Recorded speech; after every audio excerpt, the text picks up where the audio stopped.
Bien, arrancamos con nuestro tema número 1, fundamentos de la contabilidad general. Ya, este tema es netamente teórico, por lo cual se han sacado las partes más centrales de cómo inicia la contabilidad y cómo se sigue utilizando hoy en día. Introducción. La contabilidad nace producto de las actividades propias que desarrolló el ser humano en sus actividades cotidianas, buscando la forma de sobrevivir, satisfacer sus necesidades como la alimentación, vestimenta, etc.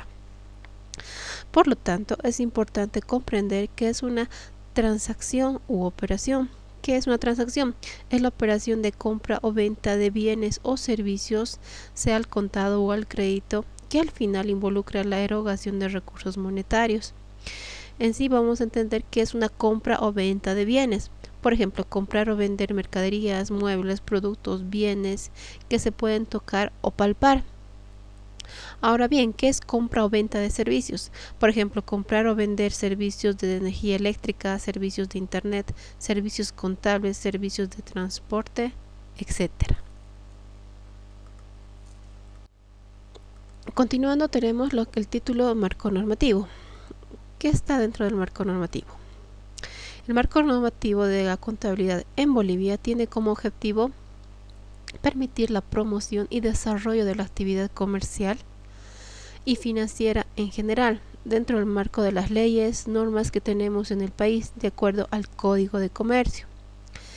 El marco normativo tiene muchos artículos para así reglamentar todo a lo referido a la contabilidad en nuestro país, ya que si no se tuviera este marco normativo o reglamentario, muchas personas tendrían problemas en cuanto a la contabilidad, ya sea sus empresas, comercios medianos o pequeños, así como las entidades de intermediaciones financieras.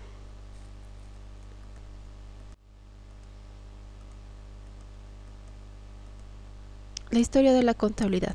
El ser humano antiguamente tenía que ver la forma de cómo mantenerse con vida y en buenas condiciones, satisfaciendo sus necesidades con todos los medios que le preveía la naturaleza, ya sea a través de la caza, la pesca o la agricultura. Por tanto, esa actividad fue creciendo y el ser humano fue especializándose en ciertas actividades específicas asociadas a las características de la naturaleza donde habitaban. Es decir, en algunos hombres era especialista en la pesca, otros en la caza, otros en la agricultura o ganadería, donde recurrían al intercambio. Ahí surge el comercio, ya sea como el trueque o aplicando la moneda, y así progresivamente fue creciendo sus actividades donde comprar o vender era en gran escala. Era difícil de controlar por el mismo ser humano, ya que la mente es frágil. Todos no nos recordamos, ¿no? Hasta ahora nos sigue ocurriendo. O no lo almacena toda la información y que se lleve al control más preciso de lo que se vende.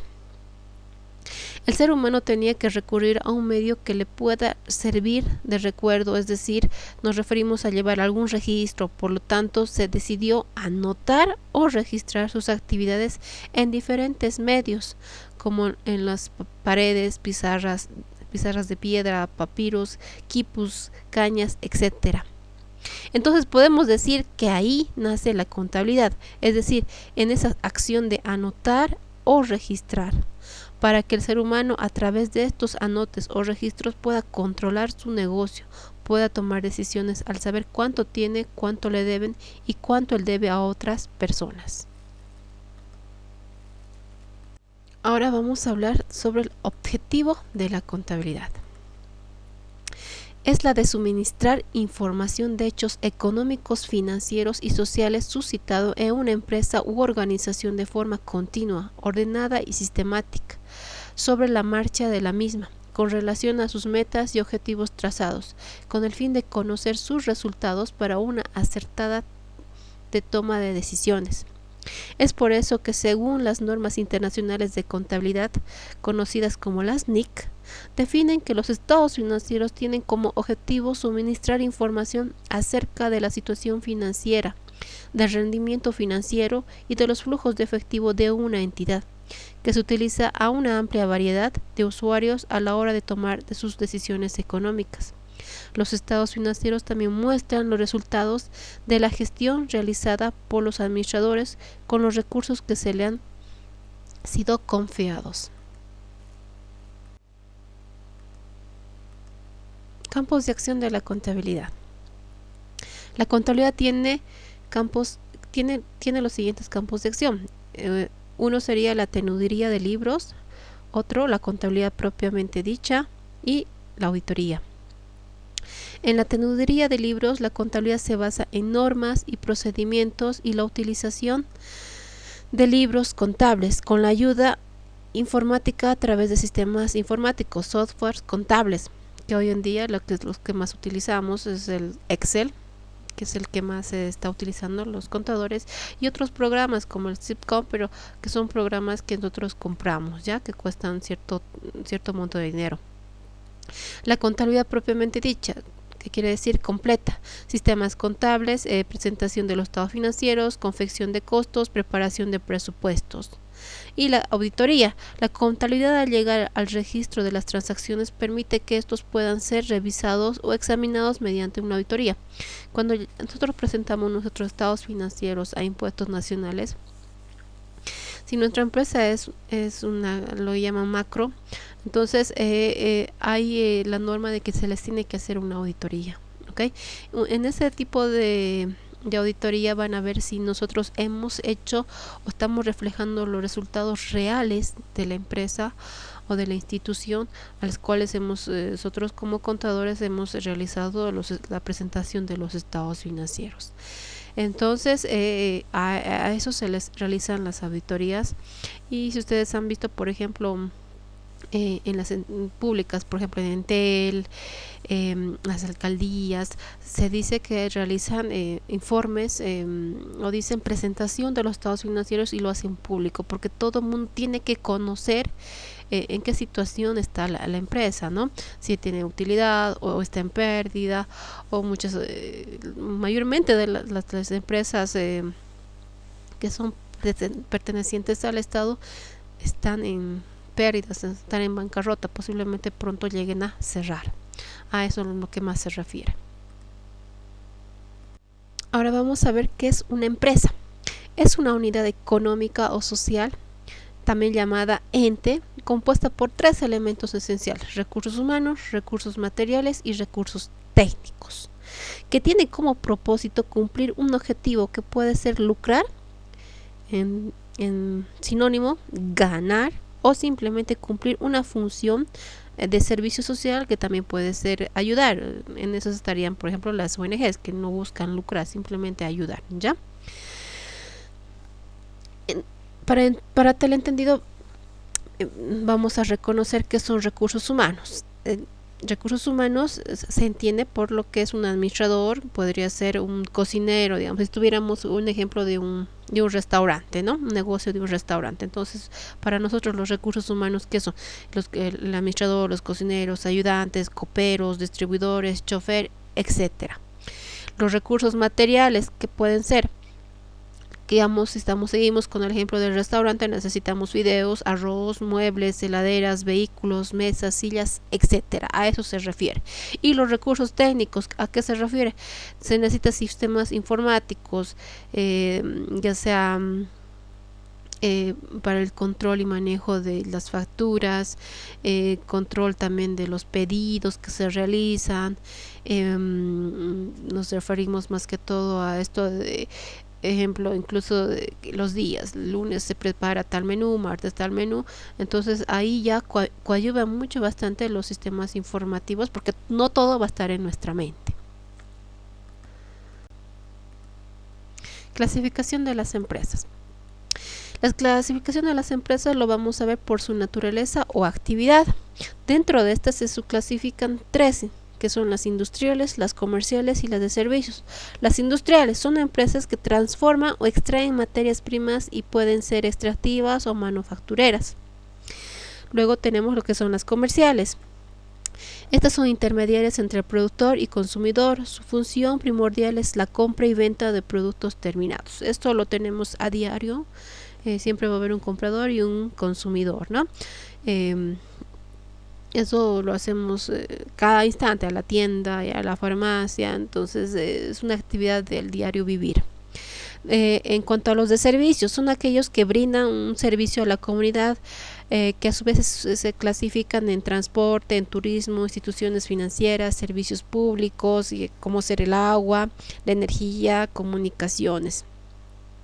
Y dentro de los servicios privados estarían la asesoría, abogados, por ejemplo, ventas, publicidad, contables, los contadores, ¿no? Que también por un asesoramiento tienen que cobrar, ¿no? Educación, colegios privados se refiere, y etcétera. Ahora viene lo que es por su tamaño. Dentro de eso, por su tamaño, tenemos lo que son por el número de trabajadores, que también tiene que ser por el capital o patrimonio del negocio, por su producción de venta. Dentro de estas tenemos a las microempresas, pequeñas empresas, medianas empresas, que ahí vamos a ir viendo por cuántos trabajadores, digamos, está compuesto. Por ejemplo, una microempresa estuviera compuesto entre 10 y un poquito más de trabajadores, ¿no? Una pequeña empresa estaría por arriba de los 11 a 50 trabajadores, y una mediana empresa estuviera arriba de los 50 trabajadores, entre 51 y llega a más de 200 trabajadores, ¿no? Ahora lo hacemos por su localización. Puede existir de la siguiente manera: empresas locales, regionales, nacionales, multinacionales y transnacionales, ¿ya? Ahora vamos a ver por su composición de capital. Dentro de estas tenemos empresas privadas, empresas públicas y empresas mixtas. En las privadas, el capital está en manos de las personas particulares, o sea, mayormente esto lo realizan empresas familiares, empresas autogestionadas y que les subvencionan de algún ejemplo de algún país extranjero, etcétera. Y esas empresas privadas siempre 100% buscan lucrar, o sea, buscan ganar dinero, ¿okay? La empresa pública, es el capital y el control está en manos del Estado, son centralizadas, también se les dice desconcentradas y descentralizadas, ¿ya? Entonces todo el dinero que para su funcionamiento lo da el Estado. Y las empresas mixtas, si la propiedad es compartida en base a las anteriores, o sea, las mixtas son partes privadas y tienen convenios, o sea, partes privadas y algo pública, ¿ya? Es como tuvieran un convenio, ¿no? Cierto dinero viene del extranjero o de alguna persona y el otro dinero lo va a aportar el Estado. Entonces van a buscar un fin común. Y por último tenemos por su organización. Dentro de por su organización estarían las empresas individuales, conocido como empresas unipersonales. Ya, por ejemplo, una fotocopiadora es unipersonal porque solamente pertenece a esa persona, ¿no? Que representa negocios o empresas donde tiene un solo dueño o propietario. Es la forma más sencilla de establecer un negocio. Casi la mayoría que hay empresas comerciales son unipersonales, ¿ya? Luego vienen las empresas societarias o de sociedades. Estas están constituidas por personas, es decir, de 2 o más socios que son los propietarios. Dentro de estas se clasifican o están reguladas por el Código de Comercio y se encuentran la sociedad colectiva, sociedad de responsabilidad limitada, la sociedad comandita simple, sociedad por acciones, sociedades anónimas, esas son conocidas, sociedades de cooperativas y accidentales, ¿ya? Ahora vamos a hablar sobre la relación con otras ciencias. La contabilidad se relaciona con la administración, con la economía, con derecho, con las matemáticas y la informática. Estas son se relaciona con varias ciencias en sí, pero estas son las más importantes, ¿no? Con la administración, para poder planificar, organizar y dirigir y controlar. En la economía se relaciona la situación económica de una región, de un país y el mundo exterior respecto a los índices de precios, inflaciones, el PIB, Producto Interno Bruto, etcétera, ¿ya? Con derecho requiere las normativas legales, ya todo legales que están reguladas en un país, como ser derecho comercial, derecho tributario, derecho laboral, ¿ya? Entonces, por ejemplo, ¿quién va ¿quién va a sacar los finiquitos de un trabajador, una empresa que se está retirando por X motivo? Entonces va a ser el contador, pero también necesita tener conocimientos de derecho. Entonces a eso se va, que se relacionan con otras ciencias y tienen que tener ciertos conocimientos. Con las matemáticas, parte del registro contable se requiere que el cálculos, matemáticas financieras, estadísticas, matemáticas actuariales. Entonces la contabilidad genera muchos números, ¿ya? Y al relacionarse vamos a sacar más que todo esto de las matemáticas financieras, intereses. Ya cuando una empresa se presta dinero de una entidad financiera, entonces le generan intereses. Entonces eso tiene que tener conocimiento del contador o el que está manejando la contabilidad.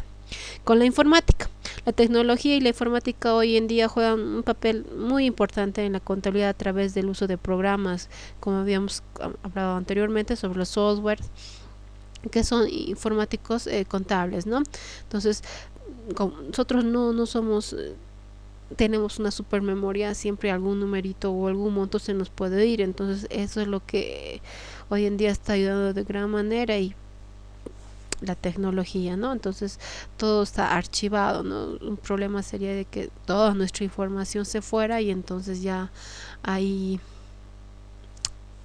sacar o digamos decir, tratar de buscar o recomponer toda esa información es terrible. Entonces hay que tener mucho cuidado cuando nosotros ya estamos manejando algún tipo de tecnología para controlar toda nuestra información, digamos, en cuanto a dinero, entradas y salidas. Documentos mercantiles. ¿Qué son los documentos mercantiles? Son respaldos o constancias escritas o físicas como virtuales, digitales, ¿no? Que se generan o respaldan las transacciones u operaciones que se desarrollan en la empresa o negocios. Y estas pueden ser como los recibos, los tenemos acá, facturas, letras de cambio, cheques, pagarés, notas de crédito, pólizas de importación o exportación, planillas o cualquier documento físico virtual que respaldan, como he dicho, una transacción o operación, ¿ya? Para hacer más claro este tipo de a qué se refieren los documentos mercantiles, vamos a seguir con el ejemplo que si yo tuviera mi negocio de restaurante, como dice que donde se generan transacciones u operaciones, yo como la propietaria, digamos, de ese restaurante, yo, digamos, tengo que comprar insumos de alimentos. Habíamos dicho que son fideos, arroz, harina, carne, etcétera. Tengo que comprar muebles porque necesito que la clientela tenga que sentarse, sillas, televisores, ventiladores, cocinas, ollas, platos, cucharas y infinidad de cosas que yo necesito para que funcione ese mi negocio, ¿no? Tengo que pagar sueldos al personal, al cocinero, al administrador, al mesero, si tengo chofer, etcétera. Tengo que pagar impuestos municipales y nacionales, ¿no? Entonces me genera otro tipo de transacción u operación. Tengo que pagar el alquiler del local donde va a funcionar ese mi restaurante. Y por último, tengo que realizar la venta del servicio de alimentación. Entonces yo ya al funcionamiento voy a expender mis productos, que sería cierto tipo de platos, ¿no? Puedo ofrecer desayunos, puedo ofrecer almuerzos, cenas. Entonces ya estoy generando ese tipo de operación. Al hacer estas transacciones descritas que dije del pagar, comprar, pagar impuestos, realizar el mismo hecho de vender mi producto, que sea mi servicio de ofrecer alimentos, entonces yo ahí estoy originando la documentación mercantil o comercial. Al hacer o yo percibir o dar recibos. Bueno, los recibos hoy en día ya no es tanto, pero sí o sí hacer lo que es, aquí está la factura, ¿ya? A partir de 5 bolivianos todo mundo tendría que facturar, ¿ya? Y bueno, en estos últimos tiempos ya la factura ya es normal. Antes sí te decían, ¿no? Con factura te va a salir tanto. o te va a aumentar tanto. Ahora no pueden hacer eso, ya hay un control pertinente por impuestos nacionales, entonces como les digo, a partir de 5 bolivianos ya no tendrían que generar factura. Y para nosotros todo ese tipo de documentos que nosotros percibamos o demos, ya sea como este negocio del restaurante, son documentos mercantiles.